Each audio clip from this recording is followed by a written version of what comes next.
32 Angler. Yes! 16 K.O.-Tickets. Boom! 8 Battles. Ja! 6 Finalisten.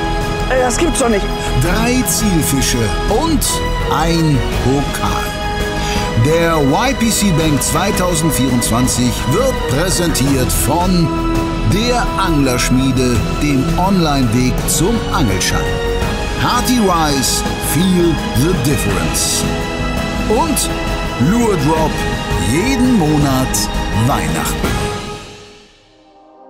Hallo liebe Zuschauer und herzlich willkommen zur 11. Episode des YPC Bank 2024 und damit zum zweiten Wettkampftag in Gruppe B.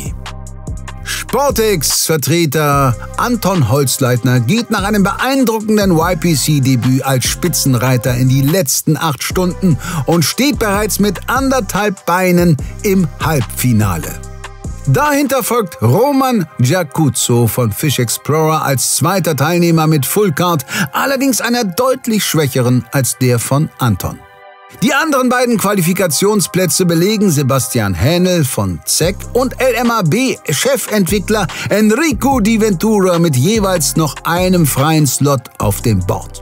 Berkeley Brand Manager Simon Thorenbeek und Neukes Alex Schmidt auf Rang 5 und 6 konnten beide schon reichlich Zanderpunkte sammeln und konzentrieren sich heute voraussichtlich eher auf Barsch und Hecht. Für Fred Julien lief der Turnierstart insgesamt eher enttäuschend. Immerhin konnte der Veteran von Advente aber schon einen 86er Hecht keschern, während Duo International Newcomerin Christina Meldau noch immer auf ihren ersten YPC-Fisch wartet. Zumindest scheinen die Angelbedingungen aber heute etwas weniger widerspenstig als an Tag 1. Das lässt doch hoffen. Also, rein ins Geschehen, beziehungsweise erst einmal auf die Bahn.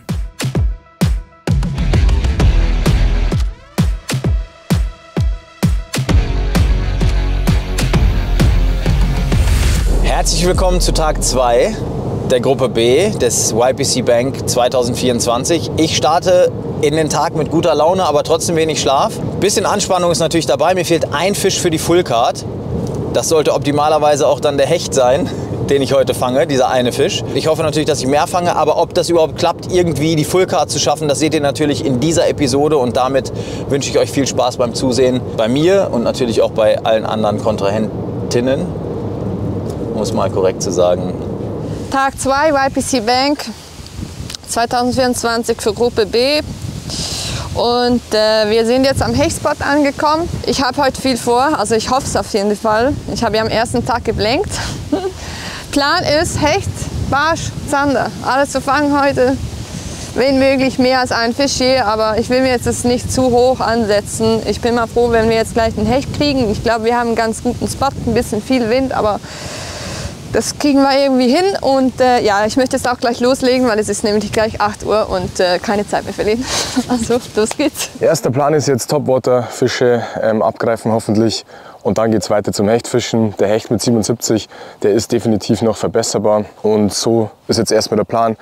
Und wir warten jetzt, ja, bis es 8 Uhr ist und dann machen wir den First Cast und los geht's. Ihr seht schon, es geht Underground Fishing, richtig schön unter die Brücke kratzen. Im Training lief es hier sehr, sehr gut. Ich habe mich gestern verleiten lassen, hier nochmal zu angeln.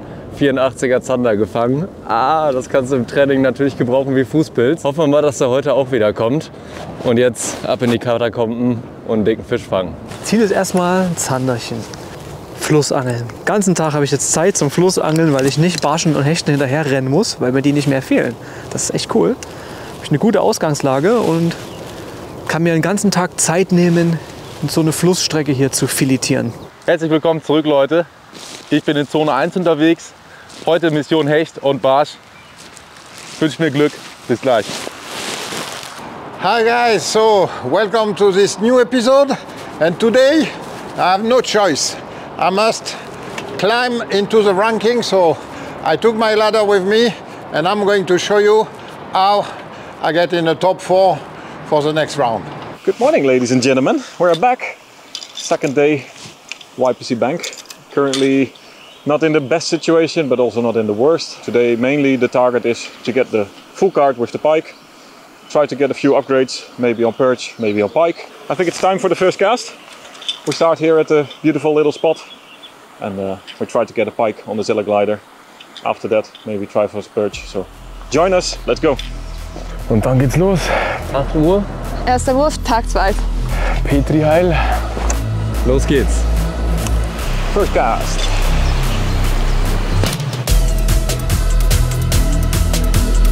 Sportfrei.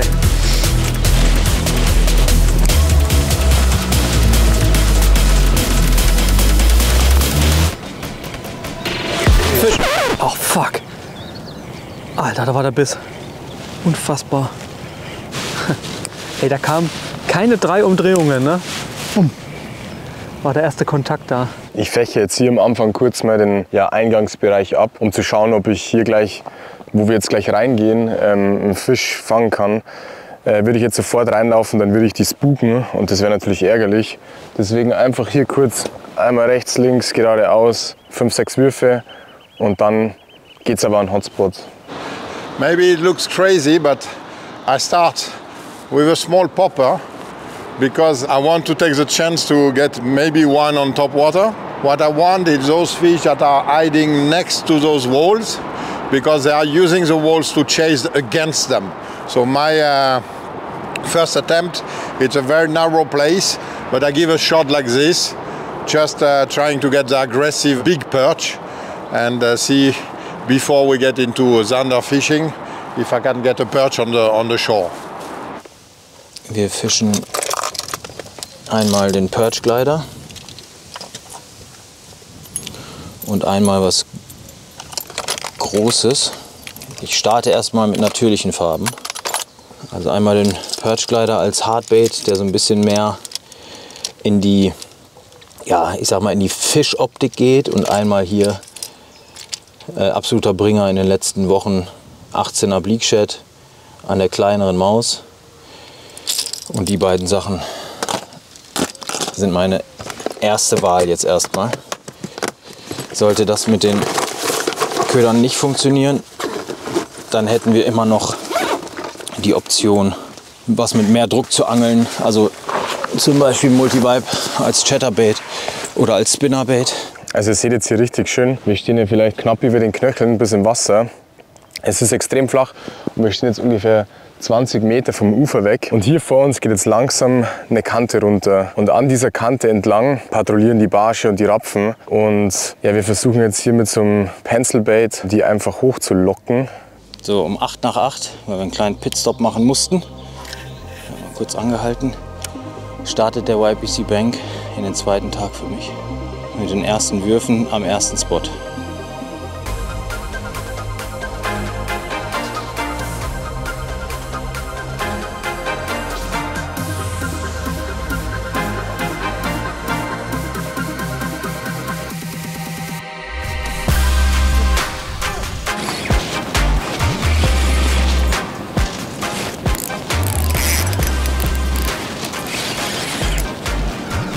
Schön die Wobbelwumme. Ja, schön. Eine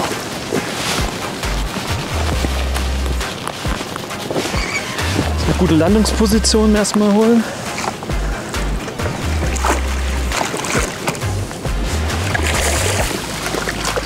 Ja, eingeschöpft.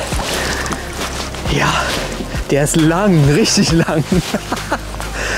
Mit einem Bladed Chick und einem Quappi als Trailer hinten aus der Packung. Da liegen sie gern dran, wenn das Wasser trüb ist. Und voll aufgeraucht das Teil. Volles Rohr. 69. Ein schöner Fisch, wirklich. Der ist so wichtig. Danke, mein Guter.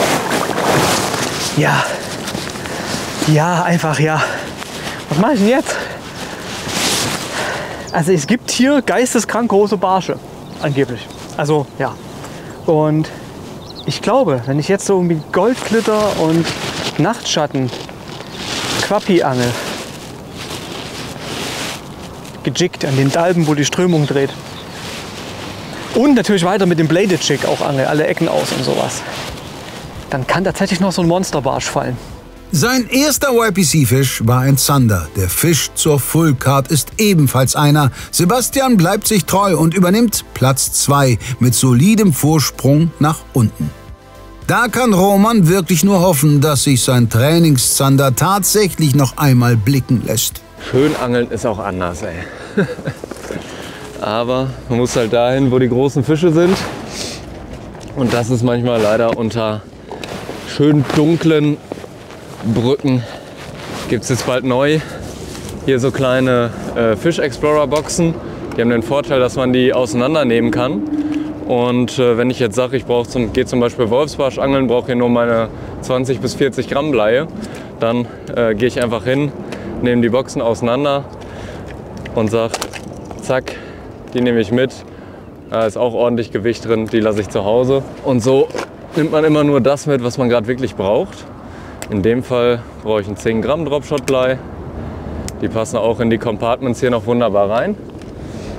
Und dann kommt der ganze Kladderadatsch wieder ins Softcase rein, Kiste zu, Affe tot. In so einem Turnier bietet es sich natürlich an, wenn man schnell Knoten binden kann, weil hier es einfach um jede Minute geht. Ein Tipp, den habt ihr oder habe ich von Mark Pachowski zum Topwater-Angeln. Nehmt euch hier einfach so ein Labello mit und fährt einmal über das Titan drüber, dann ist das eingefettet und es schwimmt. Also Marc, vielen Dank für den Tipp, den kannte ich noch nicht und ich nutze den sehr gern. Ja, wir gehen jetzt mal eine Nummer größer, weil bis jetzt nichts kam und der macht einfach nur mal etwas mehr Radau und hat eine größere Silhouette und ja, vielleicht bringt uns der jetzt den erhofften Erfolg. No pikes on the first few casts here. Quickly switched here to a spin rod with a super small soft bait, 5 gram jig head and a 9 centimeter soft bait. See a lot of small fry here in the surface, small bait fish. So maybe underneath there can be a perch or something like this. Trying to match the hatch a little bit with a smaller bait here. Oh, there was one. First, second bite. Oh, missed another bite. Super small perch here, but sometimes there's 30s in between as well, so could be a nice upgrade in between. Oh, another bite. Small fish nibbling the tail, probably. Yeah, there's one. Probably too small. Too small. Too small to count. Probably you can't even see it from there. But the first fish for today. A lot of fun. See if his bigger brother is at home. Just a few casts. And then we continue on our mission for a pike. Oh, there was the next bite. Oh, there's plenty of fish here. So now we use the ladder not only to climb on the ranking, but to access to this spot, because it's not possible to access it otherwise. And now we're going to fish a part of the canal and the shallow part as well. And the fish are moving up and down this bank. And I hope to catch zander and perch. Let's go. Fisch.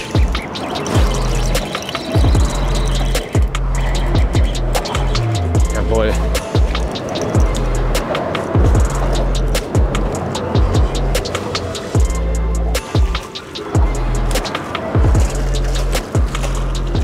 Es ist wirklich unglaublich. Da fängst du hier im Training 280er und hier beim Tüdeln kommt dann wieder so eine Flöte. Aber schöner Fisch. Kleines Upgrade wird es auf jeden Fall. Der 42er Zander wird ja eigentlich von jedem Fisch abgegradet. Schnell messen und dann weitermachen. Hoffentlich kommt ein dicker. Der hat 49. Kleiner Zetti. Nicht warum ich hier bin, aber ein erster Fisch nach ein paar Minuten. Das schmeckt auf jeden Fall und den packen wir jetzt schnell zurück. So today, guys, we are a little bit back to my roots. We are fishing zone 3. For the few of you that might know it, this is where I was born, this is where I was raised, in zone 3. And instead of going to the known places that we've seen on the show already for a couple of times, I decided to really go back to my roots, to really go to the places where I grew up. I grew up literally 10 minutes from here. These waters, the spots that we'll be fishing today, are actually really the spots where I fished as a young kid, where I learned how to cast a bait, where I learned how to, how to catch a fish, where I caught my first couple of pike. Pure Nostalgie. Christina setzt eher auf Pragmatik. Also der Plan ist ja, die Hechte ja nicht direkt da bei der Schilfkante anzuwerfen, weil da die ganzen kleinen Brutfische stehen und die sind so 50 cm, deswegen fische ich auch relativ klein. Das war effektiv der Köder, wo ich im Training gut gefangen habe, aber das war jetzt heute nichts. Wir haben natürlich heute auch mehr Wind, daher werde ich jetzt mal was nehmen, das ein bisschen mehr Aktion hat, ein bisschen vibriert. Ein Chatterbait mit dem Versa Pintail. Ja, der Spot, an dem ich hier gerade bin, ist so ein kleiner Parkteich oder so ein Graben und so ein mitten in der Stadt tatsächlich. Ihr seht das hier wunderbar schön mit Seerosen bewachsen. Hier sind Karpfen drin. Ich habe hier Karpfenangler gesehen. Ich habe hier schon Hecht gefangen und ich habe auch hier schon noch weitere Hechtkontakte gehabt während meiner Vorbereitung. Und im Endeffekt haben wir da das ähnlich genauso gemacht wie jetzt auch. Ich habe mit Chatterbait geangelt, Chatterbait und Spinnerbait. Langsam immer um diese Seerosen herumgeführt. Schön jede Ecke, jedes kleine Pocket, sagt man ja so schön im Englischen, wo ein Hecht drinstehen könnte, einfach anwerfen, ruhig 1-2 Mal. Manchmal liegen die ein bisschen auf dem Grund rum, haben erstmal keinen Bock. Und nach dem 2. oder 3. Mal reicht es ihnen dann. A lot of spot hopping today. Small place, 5-minute drive. Small place, 2-minute drive. So, let's go. Fisch. Wieder ein kleiner Zander. Mann. Oh, das ist schon besser.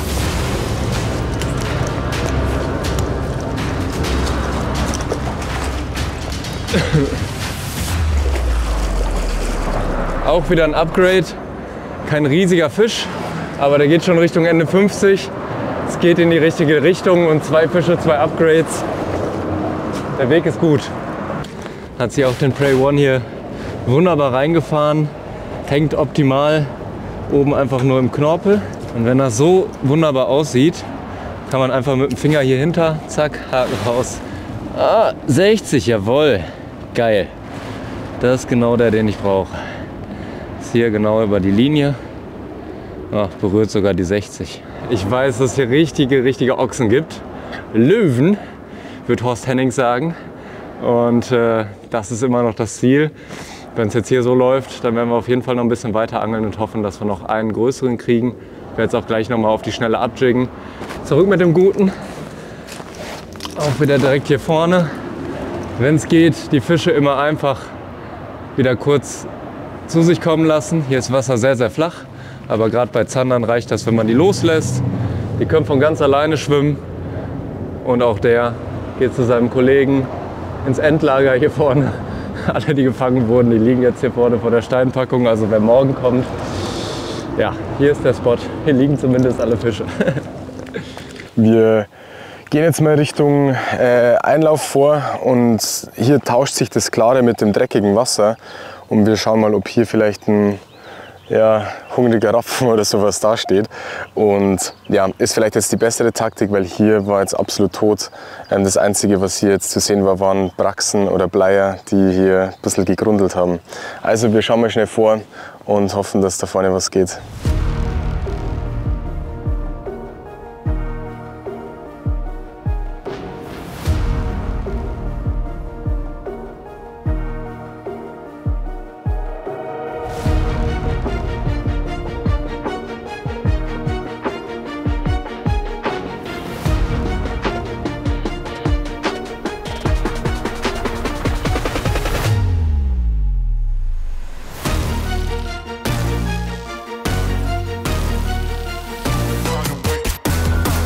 Fisch! Barsch!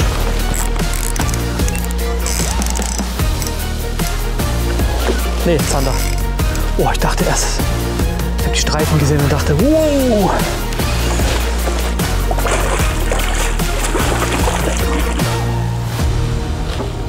Der Wobbelwummer kann sich schön austoben.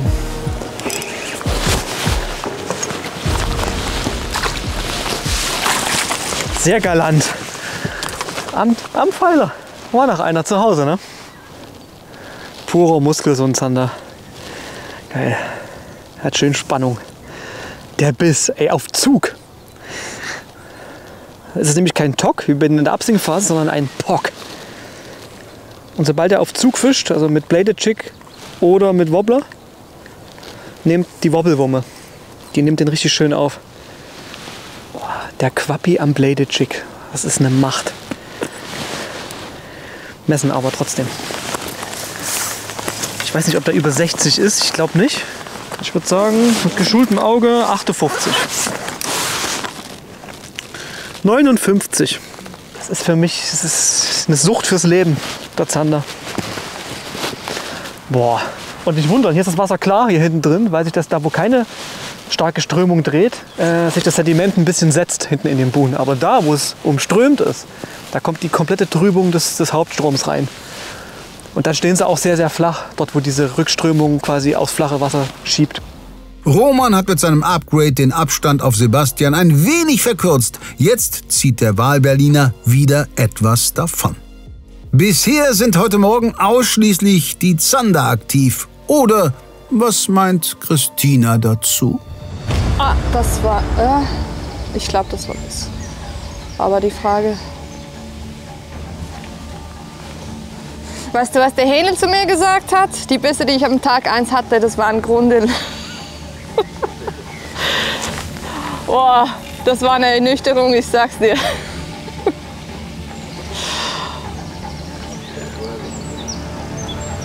Oh, siehst du? Aber die nehmen es heute spitz, ich sag's dir. Ja. Oh, ich muss besser aufpassen. Ist ja klar, ne? Ich glaube, das war schon, ja. Ja. Aber ein Scheißbiss. Ich glaube, sie wollen heute einfach ein bisschen mehr Action, deswegen ich probiere jetzt mal mit Wobbler. Ein reales Chat 59 MR, der geht so auf 2 Meter knapp. Muss ich schauen, dass ich nicht einhänge, weil da ist ja eine Kante.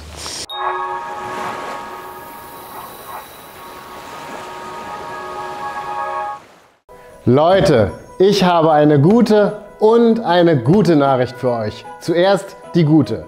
Wer von euch einen Raubfisch-Adventskalender vorbestellt hat, bei dem dürfte es in Kürze an der Tür klingeln, denn Europas beliebtester Angel-Adventskalender wurde palettenweise bei uns zugestellt und wird jetzt ausgeliefert. Und jetzt die gute, wer noch keinen vorbestellt hat, der muss trotzdem nicht leer ausgehen, wenn er jetzt nicht zu lange zögert. Heute bestellt, in wenigen Tagen bei euch und ich muss euch ganz ehrlich sagen, und tausende zufriedene Kunden geben mir recht, das Ding hier ist wirklich ein No-Brainer. 100 € knapp, 240 € Warenwert, nur exklusive Farben, geile Marken drin, da kann man wirklich nichts mit falsch machen. Also holt euch das Ding jetzt, sonst ist das Geheule am Ende wieder groß.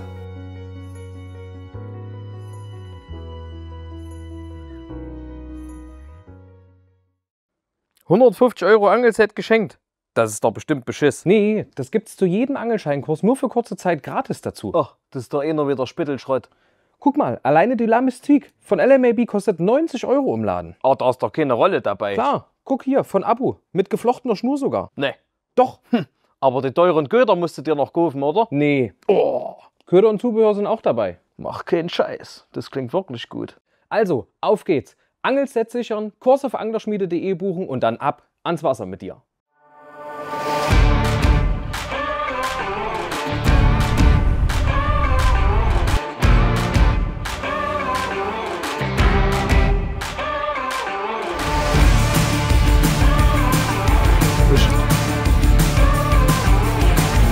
Schön auf dem tief laufenden Crank, das ist der A11 vom Realis Crank M65.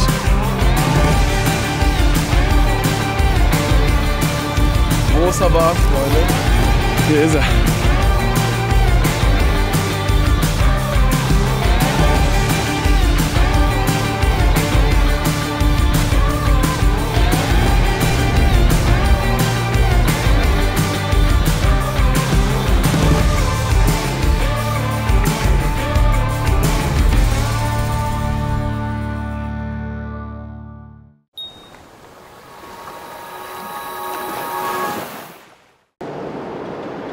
Jetzt!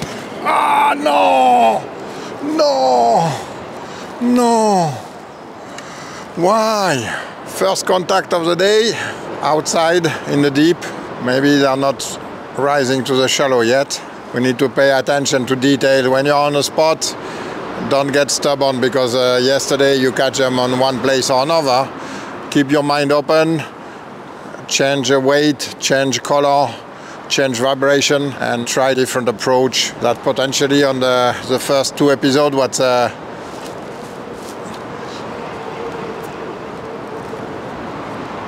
what was bad with me.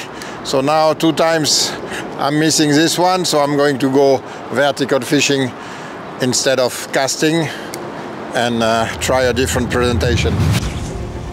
There's one. Oh, nice. Long cast. There's some lily pads over there.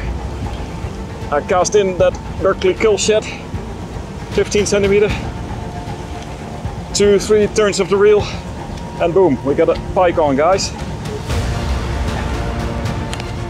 We need it. Oh, I lost it. That's a bummer. Lost the tension with the fish, and he got himself off the hook directly. That was the fish we needed. That was a 75 for sure. Ah, so unlucky. Would have been the full guard there, guys. Fuck. Arr, diese eine Sekunde, wenn der Fokus von der Route zum Kescher wechselt. Richtig bitter. Schnell weiter zu Fashion-Tipps mit Fred. Supposed to be summer, but it's not really summer, it's more springtime. So I need to be both protected from the sun, sometimes it happens. And especially when you get tattoo on your arm, this UV protected clothes, UPF 50, it's really a must-have to protect your skin. Today, it's really a little bit cold and chilling weather this morning. So I really appreciate this insulated vest. You have a reflective material inside, and it's really trapping the warmth on your body. So that means that I can be on shore, I can walk on the water and still be warm the whole day. So when weather is changing, when you have a cold wind like today, really you should test this vest from Adventure. It's really a must-have, and you can pack it in a very small pocket, and it takes no weight and no place. So check it out. That's something cool to stay more long on the water and be comfortable. Und was habe ich heute Morgen noch gesagt? Heute Morgen habe ich gesagt, Sie müssen nur beißen. Dann kann es was werden. Wie es scheint, beißen Sie nicht. Das Wasser ist viel trüber. Da war er. Das glaube ich nicht. Auch ein guter Fisch, Alter.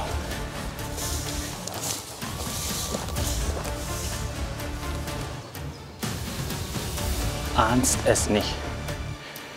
Gerade noch gesagt, jetzt kam der tatsächlich. Nein!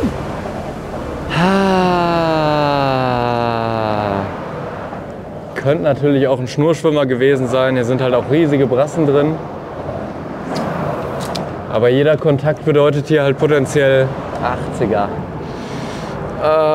Und das schmerzt natürlich dann ein bisschen. Aber ist noch nicht aller Tage Abend. So, jetzt bin ich hier an meinem zweiten Spot. Und im Training habe ich hier vorne einen Hecht lokalisiert, den ich nicht gehakt habe, nur gesehen habe. Und ich hoffe mal, dass der jetzt Bock hat. Das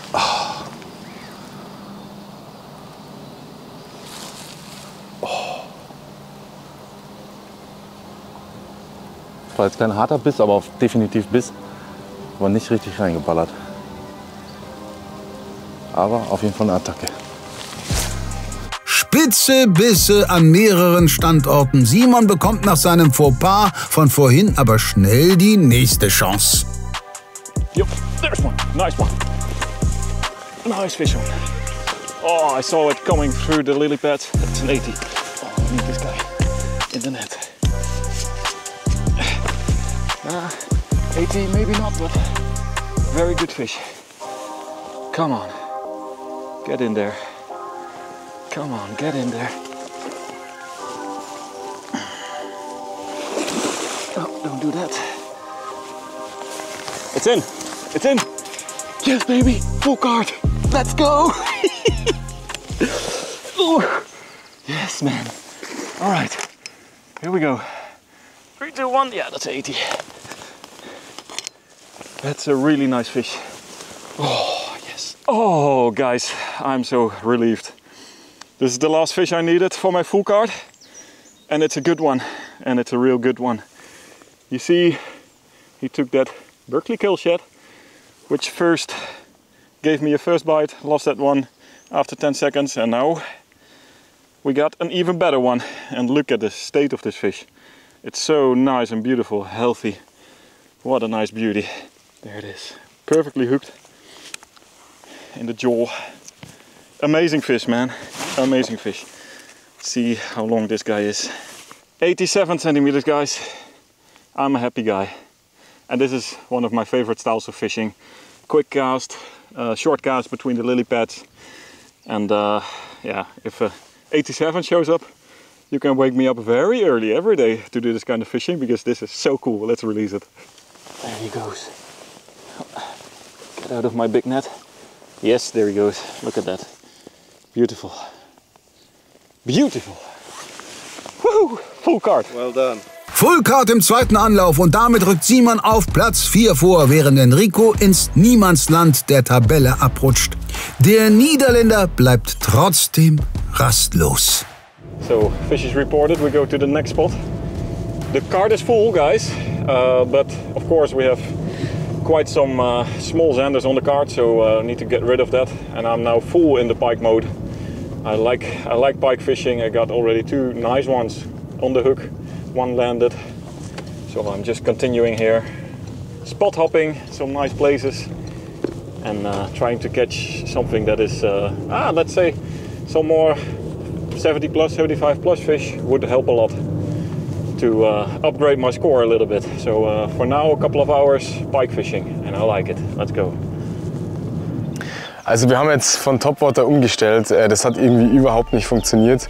Wir haben zwar 1, 2 vermutlich Rapfenrauben sehen, aber die haben nicht wirklich reagiert. Ich gebe dem Spot jetzt aber noch ganz kurz mit einer anderen Methode auf Barsch eventuell oder noch mal einen Zander, aber hier nicht allzu lange. Ja, weil Barsche upgraden wird schwierig, der 42er wäre möglich, aber ist ehrlich gesagt recht unwahrscheinlich. Deswegen geben wir dem jetzt vielleicht eine halbe Stunde circa und dann geht es weiter an Hechtspot. Da fahren wir auch relativ lange. Dann versuchen wir den Hecht zu verbessern. Ja, das hat jetzt tatsächlich auch gleich funktioniert. Es ist wieder ein schöner Barsch, glaube ich. Oh ja, das ist ein richtig schöner Barsch. Ich nehme kurz den Kescher vor. Oh ja, das ist ein richtig schöner Barsch. Jawohl, das ist wieder ein 40-up. Crazy. Es ist echt verrückt. Ey, er kämpft mal richtig. Jetzt hoffen wir, dass wir den noch im Kescher bekommen. Ja, Wahnsinn. Leute. Ja, ich glaube, wir haben den Barsch mit 42 tatsächlich verbessert. Was soll ich sagen? Ich habe es gerade noch erklärt, dass ich kurz umgestellt habe, weil die Fische auf Topwater nicht reagiert haben. Und ja, jetzt liegt hier so ein wahrscheinlich mit 40er Barsch im Kescher. Wir vermessen ihn jetzt kurz und dann schauen wir mal, ob der was bringt für die Karte. Ist vielleicht auch bei diesem Kescher richtig cool. Ihr könnt den hier so zusammenklappen, auch im ausgefahrenen Zustand. Vor allem beim Hecht, der kann euch dann nicht so leicht rausspringen. Und ja, ist ein cooles Feature, das mir bestimmt schon den einen oder anderen Fisch im Kescher behalten hat. Jetzt vermessen wir den mal kurz. Der hat stabile 45. Okay, ja Leute, schaut euch diesen Traumbarsch wieder an. Man sieht, er ist deutlich schlanker, es ist halt ein Flussfisch, aber ey, Traum. Also jetzt haben wir ein paar Punkte die Karte verbessert. Ja, was soll ich sagen, irgendwie läuft alles nach Plan. Es ist ein absolut toller Flussbarsch. Schaut euch diesen Büffel an. Genial, und wie ich gestern erklärt habe, richtig dicke Lippen vom Krebsfischen, vom Krebsjagen in die Steine. Und den Jungen, der kommt jetzt gleich wieder zurück. Absoluter Traumfisch. Schaut euch diesen tollen Barsch an. Und zurück ins Element. Ach Gott, ey, Es läuft einfach nur. Irgendwie geht einfach alles komplett nach Plan auf. Okay, Topwater war jetzt nicht dabei, aber zeigt wieder flexibel am Wasser sein, habt eine zweite Route dabei und probiert auch mal was anderes und ihr werdet oft belohnt. Also ich bin immer so, ich habe mindestens 2 Routen dabei und probiere am gleichen Spot ein paar verschiedene Sachen. Und es, wie ihr gerade gesehen habt, es lohnt sich einfach wirklich. Das war jetzt der erste oder zweite Wurf. Und ja, 45er Barsch. Schauen wir mal, ob noch einer kommt. Der Lauf geht weiter. 4 der besten 5 Barsche dieser Gruppe gehören Anton. Wie heißt es so schön? Wer hat, dem wird gegeben. Der Rest kassiert Fehlbisse. Oh, fuck. Schon wieder Biss. What is happening? Wir sind jetzt hier nochmal da, wo ich den Nachläufer hatte. Und ich angel jetzt mit dem 20er Drunkbait in knallweiß, Stracciatella Sara auch genannt im Volksmund. Also weiß ist eine brutal gute Farbe und von vielen ganz, ganz unterschätzt. Angel ich sehr gerne. Auch auf Zander übrigens. Aber. Das Wasser ist ja hellmilchig trüb, also hat eine helle Trübung irgendwie. Deswegen ist dieser dunkle Kontrast hier mit Nachtschattendekor auch eine Möglichkeit. Du kannst hell angeln oder eben dunkel. Ich nehme dunkel wegen Krebs und Grunde-Imitat auf die Barsche. Und hoffe, dass hier irgend so ein dicker Bomber hier rumsteht, so eine Hollandbombe. Die gibt es ja auf der Strecke, aber nicht viele. Und das ist halt Zocken, ne, ob das klappt. Optimale Heuschnupfenzeit. Da freut man sich natürlich, durch hohes Gras zu stapfen. Wirklich ein Fest. Macht ganz viel Spaß. Heute Abend sehen meine Augen aus wie die von Eule.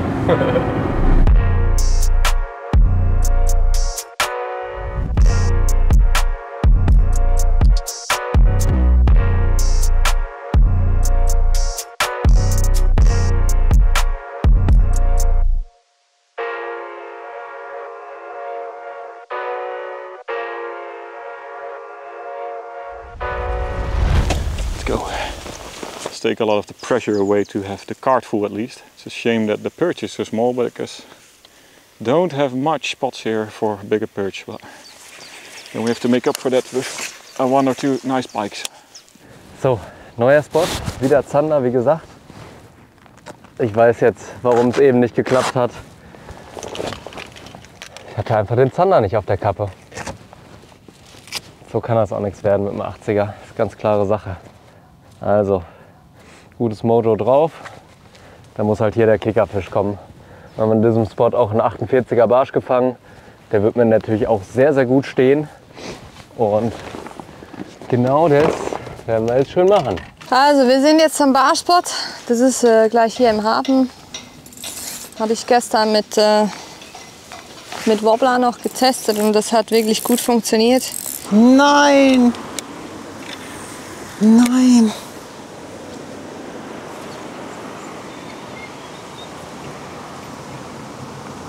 Nein, Junge. Fehlbiss, Junge. So ein picky Scheißbiss, Alter. Bip. So ein Pissbiss, ey. Hau doch ab. Das kann ja wohl nicht wahr sein. Das kann ja wohl nicht wahr sein. Das ist dann heute so ein Tag, wo die so gar nicht wollen. Hau mir ab. Der hat nicht mal einen Kratzer. So hat er gebissen. So, ein Köder. Boah, Leute, ich sag euch, Hechtangeln kann so geil sein und kann auch so scheiße sein. Weise Worte. Bei Simon sind die Hechte heute zumindest einen Tick entschlossener. Yo, fish. Fish on. Ah, very small one, but probably won't count. Just land it with the hand here. Very small one, guys.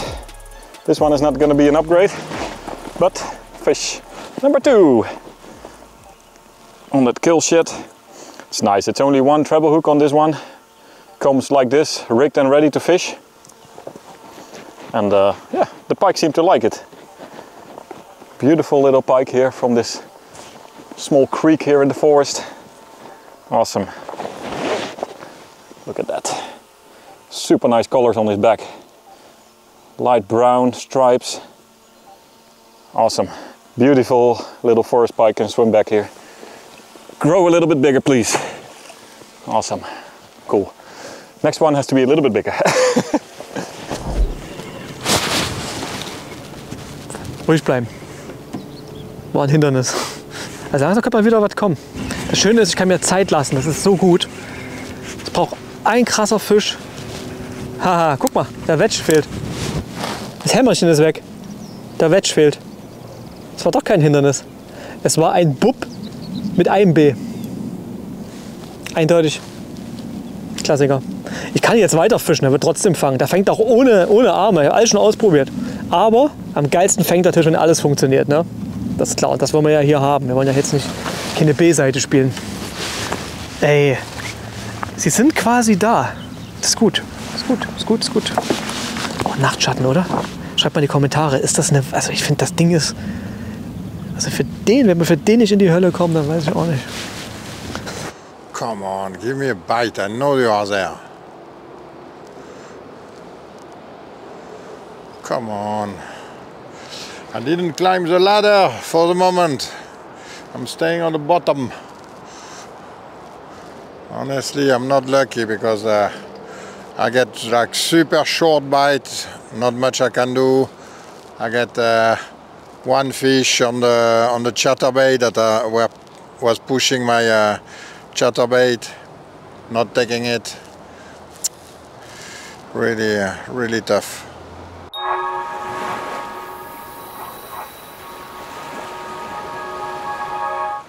Anton Holzleitner, Teamangler bei Sportex und nun YPC-Debütant, hat bei der Entwicklung der Sportex Rival YPC Bank Spinningroute komplett freie Hand gehabt. Komponenten und Spezifikationen bestimmte er selbst, sodass seine Traumroute entstanden ist. Wichtig war ihm hierbei vor allem der universelle Einsatz der Route. Barsch, Zander sowie auch kleinere Hechte sind mit dieser Route spielend zu bändigen. Äußerst sensible Bissanzeige, harmonische Spitzenaktion für perfektes Auflade- und Dämpfungsverhalten. Extrem hochwertiger Toray T1100 Carbon Blank, eine hochwertige Original Fuji Sig Beringung sowie der originale Fuji Rollenhalter auf einer Länge von 2,30 Meter. Eine ausgiebige Testphase mit 4 verschiedenen Prototypen hat nun auch euch diesen genialen Stock beschert.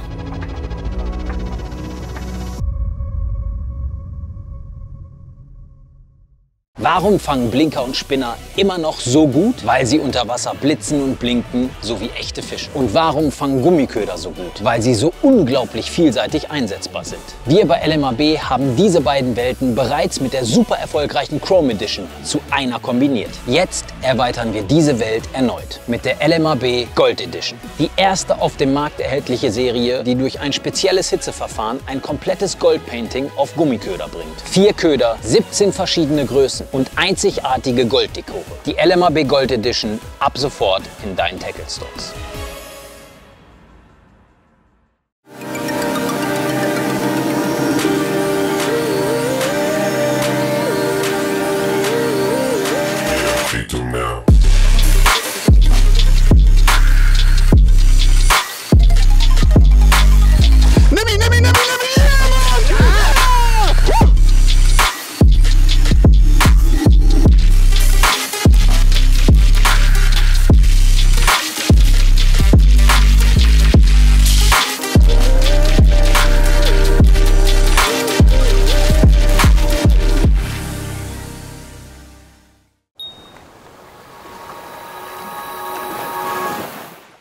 So, ja, Hechtspot Nummer 3 ist ebenfalls so ein Stadtpolder, Schrägstrich, Graben. Oh, der war dolle. Richtig fies gerumst. Ich weiß nicht, ob man das gehört hat. Krass. Naja, also Stadtgraben, Polder, Teich, wie auch immer. Ich bin hier selber nicht wirklich gewesen im Training. Weiß aber, dass es hier auf jeden Fall Hechte geben soll. Wir haben hier irgendwie 500 Meter Strecke, die fische ich jetzt relativ schnell hier hoch. In der Hoffnung, dass ich endlich mal einen Hecht kriege. Ey. Das ist schon ein bisschen, 2 Stunden jetzt schon geangelt auf Hecht. 2 Bisse vergeigt. Weil das jetzt auch nichts gewesen ist, wo ich gesagt hätte, die hätte man kriegen können, weil es einfach nur so Stupser waren. Kein richtiger Biss, und hing ja nichts oder irgendwas. Deswegen muss jetzt hier eigentlich mal was kommen. Ich brauche definitiv den Hecht, dass ich dann auf jeden Fall noch Zeit habe, gleich auf Barsch zu angeln.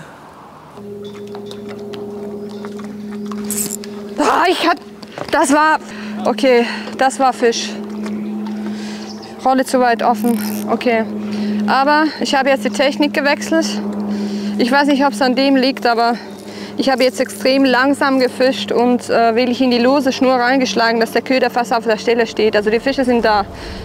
Also dann, Fliegenroute, ganz wichtig, aber ich werde auch trotzdem die Spinnroute mitnehmen. Einfach für den Fall, dass ich einen Fisch habe, der zweimal packt. Wir haben ein paar Spinnerbaits noch eingepackt, einen Prop Duster. Hier habe ich noch den Reel Rider in 17 cm in der Fish Explorer Sonderfarbe. Richtig schönes Teil auch. Hat auch ein paar Bisse schon geliefert. Leider schon ein weggehängt natürlich auch. Aber der kommt auch mit ins Team. Hier vorne in der Ecke habe ich halt im Training einen 94er gefangen. Und ich glaube, dem werde ich jetzt als erstes mal was vorsetzen. Ich habe mir gerade schon was Schönes fertig gemacht. Das ist ein Chatterbait, den habe ich mal irgendwann in Amerika gekauft. Der hat so eine runde Blade hier vorne und der chattert extrem ausladend und unregelmäßig. Ich habe einen Flaccid Chat drauf gemacht hier, 4 Inch. Der wird dahinter wunderschön spielen und den kann ich da schön noch mal über die Stelle drüber zupfen. Der Fisch kennt einfach jetzt schon die Fliege und deswegen will ich dem noch mal was anderes anbieten. Das ist jetzt 5 Tage her, dass wir ihn gefangen haben.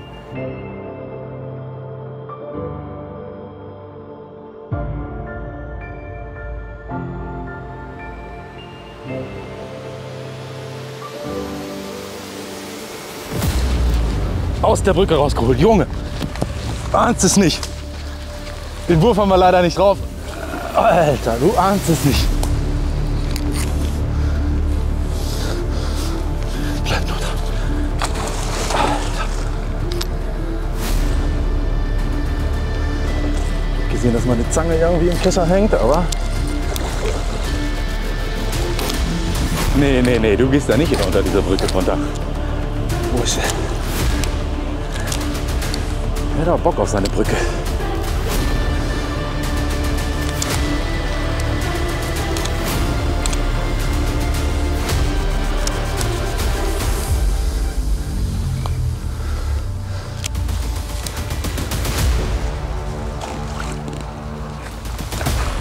Oh, jetzt! Da ist er. Oh, mein Netz hier losmachen, alles vertüdelt hier. Das ist immer diese Ufer-Action. Boah, das tut gut, ey. Ihr habt es leider nicht drauf gehabt. Ich habe den Köder da vorne unter diesen kleinen Brücke platziert, absinken lassen. Hab noch gerade meinen Kameramann gefragt, ob er es drauf hat. Nehmt Spannung auf und da ist direkt Gewicht drauf. Geil. Oh, ist das eine Erleichterung. Ihr habt keine Vorstellung davon. Das ist der Hammer. Oh, ist das geil. So ein stabiler Fisch. Egal. So, ich mache jetzt erstmal meine Scale nass. Atme einmal schnell durch, dann wird der gemessen und dann zeige ich ihn euch nochmal. Oh, geil! Oh, war das geil, das war der Lucky Shot. Vorne dran ist alles auf 0,0. Ich sehe da eine 79,5.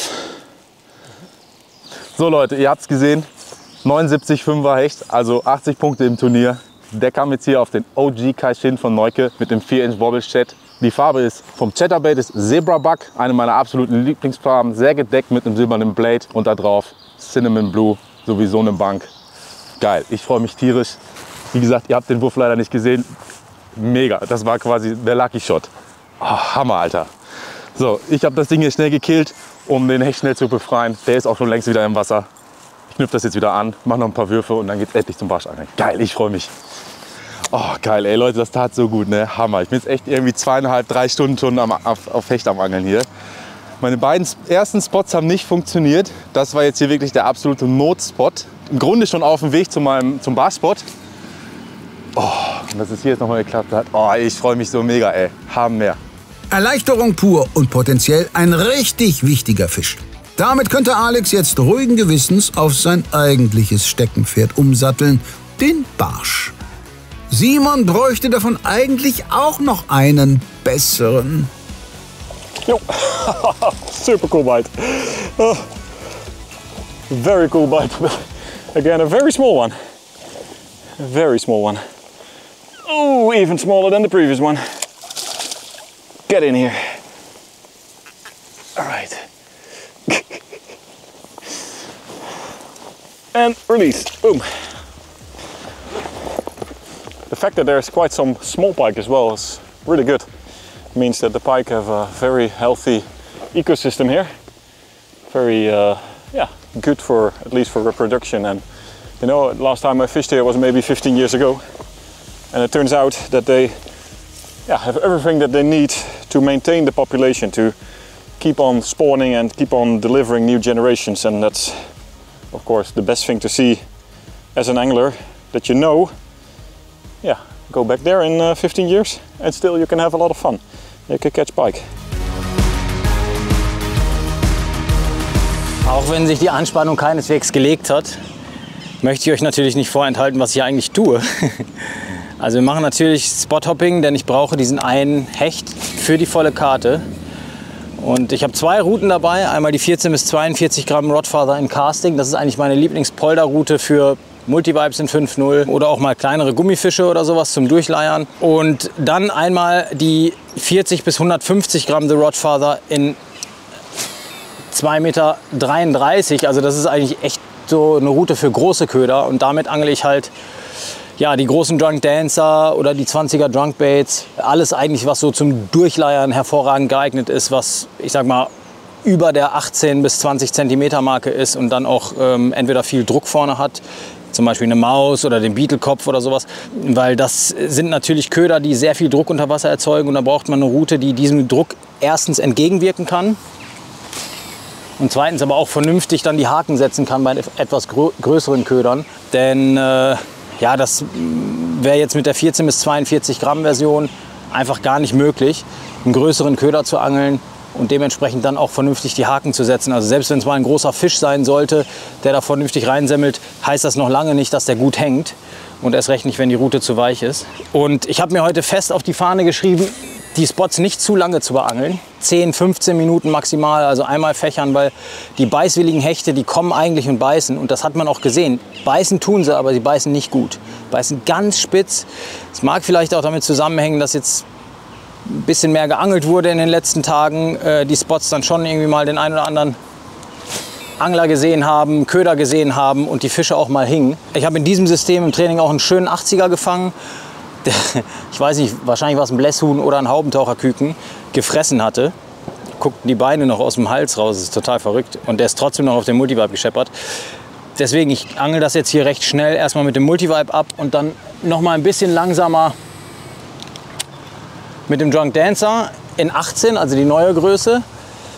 Ich bin aber nicht so, ich weiß es noch nicht so ganz genau, wie lange ich den noch dran lasse. Vielleicht gehe ich wieder zu dem natürlichen, weil wir jetzt wieder doch ein bisschen klareres Wasser haben, und gehe zurück auf den 18er Bleak Shed in Universe an der Maus.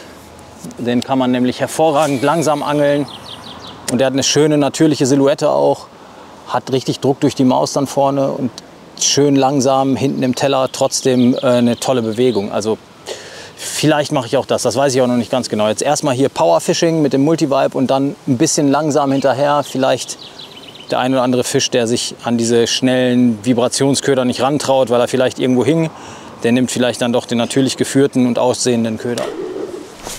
Ich gehe wieder an die andere Stelle zurück.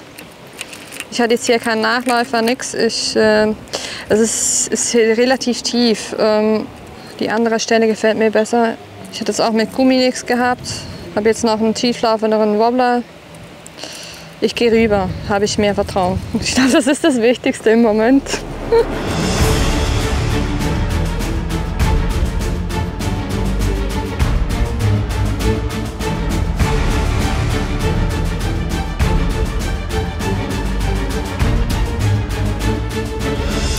Fisch! Oh, weg!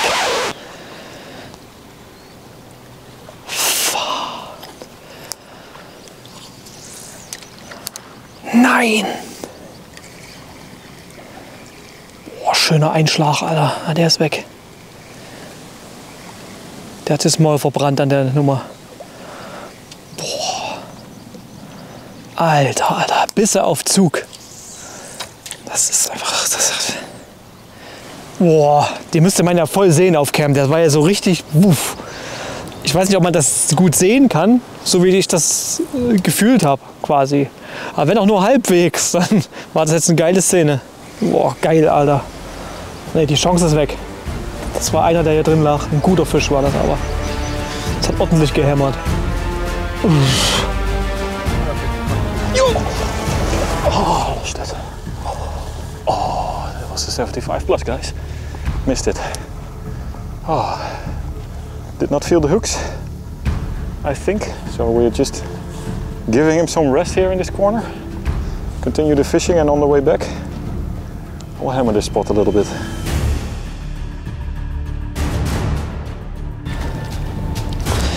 Boah, der hat besser getockt, war aber ein kleiner. Ey, die haben keinen Bock.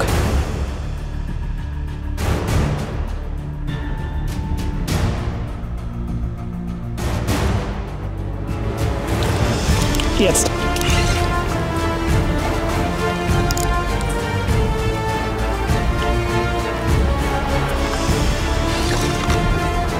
Boah, der strampelt, ey.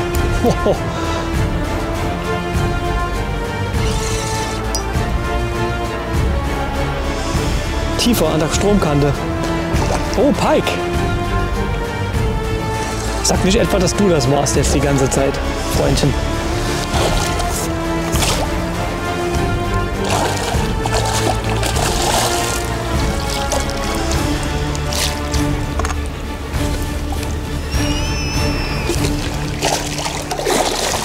Ja, eingeschöpft. Das ist, glaube ich, ein Upgrade auf den 64er. Pah, auf den Quabi, den man eigentlich für die Barsche hier reinschmeißt. Ne? Angeln ist und bleibt wild. Der ist schön hell, ne? Quabi. Hat gedacht, das ist eine Grundel oder was? Boing. Nicer, dicer. Ja, ne? Ja, ich bin jetzt noch, also 76, ja. Stabil, 76 Punkte. Ja, freut er sich, der Alte. So. Lassen wir mal laufen, den guten Kerl. So, die erste Beifangfischart abgegradet. Ey, der ist schön blass, ne? Genauso wie das Wasser. Wenn die Nummer noch mal mit dem Barsch klappt. Ne? Sebastian ist hier ganz klar auf Halbfinalkurs. Dahinter bleibt das Feld sehr dicht zusammen. We're back at the spot where I just lost or missed a nice upgrade pike. Changing quickly to a small spinnerbait here, Berkeley Deck spinnerbait. See if he wants to come back and play, because that's the kind of fish I need for my card as an upgrade.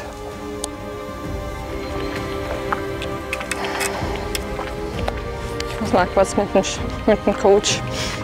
Ich habe einen richtigen Biss gehabt und ich glaube, dass er ein Nachläufer war. Ich bin nicht 100% sicher, weil man ist wirklich von unten hochgekommen.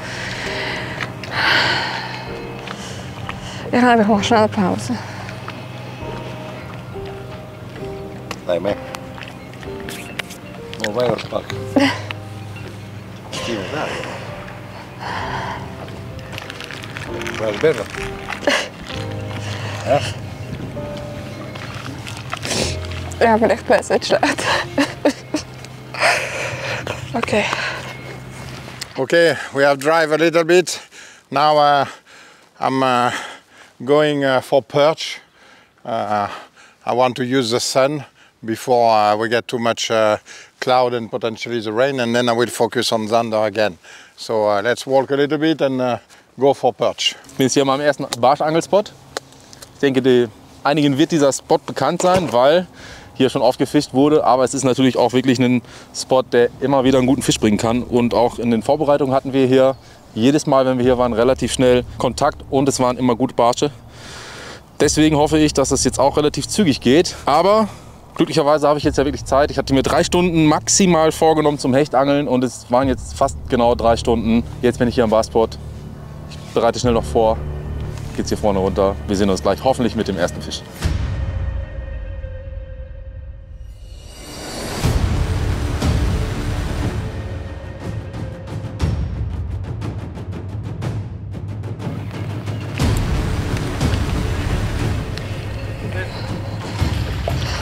Oh, kriege gerade die Krise.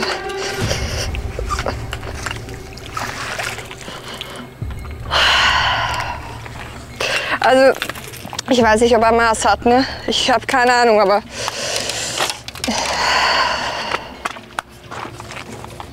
Oh, ich habe einen Fisch, ey. Ich muss gerade eine Mega-Krise überwinden und dank meinem Coach habe ich das auch. Erster Wurf. Ich weiß nicht, ob er das Maß hat, aber ist mir auch egal. Wahrscheinlich der kleinste Fisch des Turniers, aber passt. Doch, er hat's. Warte, 22. Schnell wieder ins Wasser. Aber ich habe einen Fisch, ey. So nämlich. Hier, feste Faust. Ding. Also, nach großer Krise kommt große Freude. Ich habe mich noch nie so über einen 22 cm Barsch gefreut. Er hat es wirklich ganz, ganz knapp gehabt. Gefangen habe ich ihn auf ein reales Chat 49 MR. Ich glaube tatsächlich mehr an den Köder als an mich selber, aber ich habe endlich meinen ersten Fisch gefangen und ich freue mich extrem. Ja, vielleicht hole ich mir jetzt noch einen, wer weiß. Also war beim größten Scheißtag, ne? Schnur immer mitnehmen, Leute. Wenn jemand nachvollziehen kann, Frust war beim Angeln, dann bin ich es in diesen 2 Tagen. Aber die Fische können ja nichts für. Ich gehe nicht als erste YPC-Teilnehmerin Nuller raus. Okay. So, jetzt einmal Schnur binden und dann weiter. Die totale Katastrophe ist abgewendet und damit beenden wir auch diese Folge. Für Christina gibt's also kurz vor der Halbzeit den ersten Wertungsfisch. Am anderen Ende der Tabelle können Anton und Sebastian die entscheidenden Stunden mit breiter Brust auf sich zukommen lassen. Die Quali-Plätze 3 und 4 sind dagegen sehr hart umkämpft. Roman hat gute Karten, zumindest im Vergleich zu Simon. Denn das Upgrade-Potenzial für den 23er Barsch hält sich auf dessen Hausstrecke wohl eher in Grenzen. Enrico wiederum könnte theoretisch ganz schnell an beiden vorbeiziehen. Praktisch droht das Angeln auf den einen fehlenden Hecht hier aber zur Zitterpartie zu werden. Alex auf Platz 6 hat sogar noch einen Slot mehr zu füllen, kann das aber immerhin mit seinem Lieblingszielfisch tun. Und Fred braucht mittlerweile eine mindestens so fantastische Aufholjagd wie im Jahr 2022. Ob das Comeback des verrückten Franzosen tatsächlich gelingen sollte und welche 4 Angler aus Gruppe B letztendlich in die Battles einziehen, seht ihr am kommenden Sonntag ab 18 Uhr. Lasst uns bis dahin ein Like da, schreibt uns einen Kommentar und checkt mal unseren Online-Shop. Ciao.